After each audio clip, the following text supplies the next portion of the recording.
Tu as déjà vu un gamin bomber le torse comme s'il régnait sur le monde et se faire pulvériser par une vérité qu'il n'avait pas vue venir, ouais. C'est arrivé, en plein milieu de la cour immaculée de l'Académie Westlake, un mardi comme les autres, du moins au début. Laisse-moi te remettre le décor. À Westlake, une école si bourrée de privilèges qu'il dégouline de ses murs couverts de lierre, voir une femme âgée marcher lentement, un manteau de fourrure sur le dos, c'était facile à ignorer. Ou pire, facile à mépriser. Elle ressemblait à quelqu'un de perdu, ou peut-être à une employée d'entretien. Quelqu'un qui, selon eux, n'avait rien à faire là. Son nom, Loretta Hughes. Et mon ami, ils n'avaient aucune idée de qui elle était. Loretta avait les cheveux d'argent, bien attachés en un chignon net. Elle marchait lentement, mais avec cette assurance qu'on porte quand on n'a plus rien à prouver. Et elle n'avait rien à prouver. Cette femme avait déjà défoncé des portes dans des planques de cartel, négocié avec des preneurs d'otages armés, formé une génération entière de flics encore en service. Elle avait été chef de la police du comté de Darlington pendant 22 ans.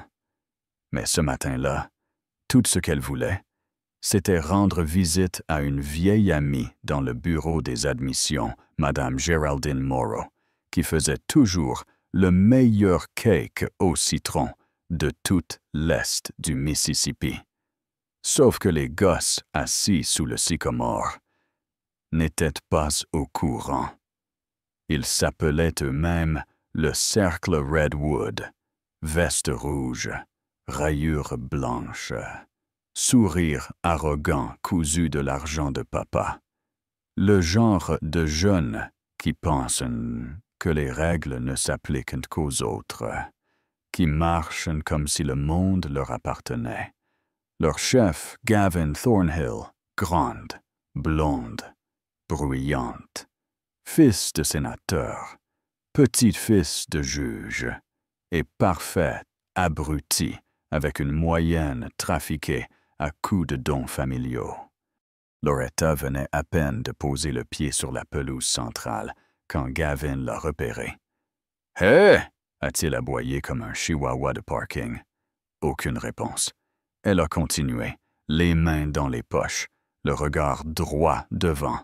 Pas question de jouer à son jeu. Pas cette fois. « Hé, c'est à toi que je parle, la femme de ménage. » Là, tout le monde s'est retourné.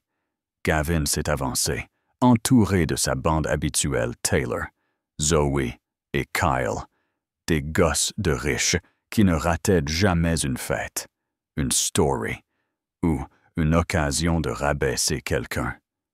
Loretta s'est arrêtée, a tourné la tête, doucement, calmement. « Pardon », a-t-elle dit voix douce, mais ferme, comme un moteur au ralenti, prête à rugir. « Tu crois que ce manteau te donne le droit d'être ici ?» a ricané Gavin. « On dirait que tu l'as sorti d'une benne à ordures derrière une maison de retraite. » Les yeux de Loretta se sont plantés dans les siens. « J'ai ma place là où je choisis de me tenir. » « Être là. » Gavin a senti monter une colère qu'il ne savait pas contenir. Il s'est rapproché trop près. « Fais pas la maligne. Mais, t'es juste une vieille leloque oubliée sur notre pelouse. » Les autres ont éclaté de rire. Kyle a commencé à filmer. Pensait sans doute tenir sa vidéo virale du jour. Puis Gavin a tendu un doigt, l'a poussé une fois, puis deux, et a fini par la repousser d'un pas. Les téléphones se sont levés. Mais les jambes. Personne n'a bougé. Pas un mot. Pas un geste. Loretta s'est redressée, a remis son manteau en place comme on chasse une mouche. « Ne me touche pas », a-t-elle dit, d'un ton bas mais glacé. « Ah ouais », a rétorqué Gavin. « Sinon quoi? Tu vas appeler la sécurité du campus. Zoe a serré les poings. Taylor a craché près de ses chaussures. Kyle a murmuré « Elle a de la chance qu'on lui adresse même la parole. » Loretta a serré la mâchoire, mais n'a pas bougé. Pas encore. Elle repensa à une phrase que lui répétait souvent son ancien coéquipier. « S'ils te montrent de leur pire, ne leur montre ton pire qu'au moment juste. » Et ce moment arrivait. Gavin a agrippé son manteau des deux mains, l'a tiré vers lui jusqu'à ce que leur visage soit presque collés. « Allez, dis quelque chose !» a-t-il sifflé. Elle n'a rien dit. Et pile à ce moment, un petit véhicule de sécurité est arrivé. 2 agents en sont descendus. Parmi eux, Ramos, un jeune homme que Loretta avait formé elle-même, des années plus tôt, alors qu'il avait encore peur de tenir une arme. Il s'est figé, yeux écarquillés. « Un problème ici », a-t-il lancé. « Aucun », a répondu Gavin avec un sourire narquois. « Cette vieille traîne ici sans autorisation. » Loretta n'a rien dit. Elle a juste levé un sourcil. C'était suffisant. Ramos a blêmi, s'est redressé d'un coup. « Madame, voulez-vous qu'on les éloigne ?» Gavin a éclaté. « Nous éloigner? Vous êtes sérieux? Ce terrain est à moi. » Loretta a défait calmement les mains de Gavin de son manteau. Il a tenté de résister, mais elle était plus forte qu'il le pensait. « Ce n'est pas fini !» a grogné Gavin. « Non !» a-t-elle répondu, en époussetant son col. « Ça ne fait que commencer. » Les étudiants murmuraient, filmaient, envoyaient des textos. Loretta s'est tournée vers le bâtiment, et en marchant, elle a sorti son téléphone, a composé un numéro qu'elle n'avait pas utilisé depuis des années. Quand ça a décroché, sa voix était posée. « Ici l'ancienne chef, Loretta Hughes. J'ai besoin d'une équipe d'intervention à Westlake. Pelouse Nord. » Ramos est devenu livide. L'autre agent a reculé d'un pas. Gavin, Louis, continuait de crier. Elle n'a pas le droit de partir comme ça. C'est une nobody. Mais Loretta ne l'écoutait plus. Elle montait les marches quand une SUV noire s'est arrêtée. Gyrophare.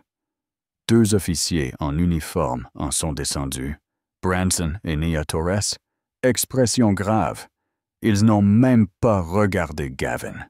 Ils ont marché droit vers Loretta. « Chef, » a dit Branson en hochant la tête, « c'est vous qui nous avez appelés. » Le visage de Gavin s'est tordu. « Attendez, chef !» Loretta a plongé la main dans sa poche, a sorti une insigne dorée officielle, brillante, irréfutable. Un souffle a parcouru la foule. Certains ont crié. « C'est elle !» a chuchoté Zoe. « Celle du raid sur le port. »« Tu m'as mis les mains dessus, » dit Loretta à Gavin. « Tu m'as appelé ordure. Tu as voulu m'humilier. » Sa bouche s'ouvrait. Aucun son n'en sortait. L'officier Torres s'est approché. « Regarde glacé. C'est une agression contre une officier retraitée. C'est un crime. »« Non, » balbutia Gavin. « Mon père est sénateur. Il siège au conseil. » Branson n'a même pas sourcillé. « On s'en fiche de qui est ton père. » Zoe a commencé à pleurer. Kyle a rangé son téléphone. Loretta a hoché la tête. « Mettez-les en état d'arrestation. » Et là, clic. Clic, les menottes sont tombées. Un par un. Ils ont été conduits devant tout le monde. Fini les rois en veste rouge. Juste des enfants gâtés, terrifiés, écrasés par la réalité. Gavin a trébuché. « Vous n'avez pas le droit. Vous ruinez ma vie. » Loretta l'a regardé dans les yeux. Calmement. Tu as fait ça tout seul. Les portes ont claqué. Le SUV est parti. Un silence. Puis des applaudissements, comme un tonnerre qui libère l'air. Pas de sourire. Pas de triomphe.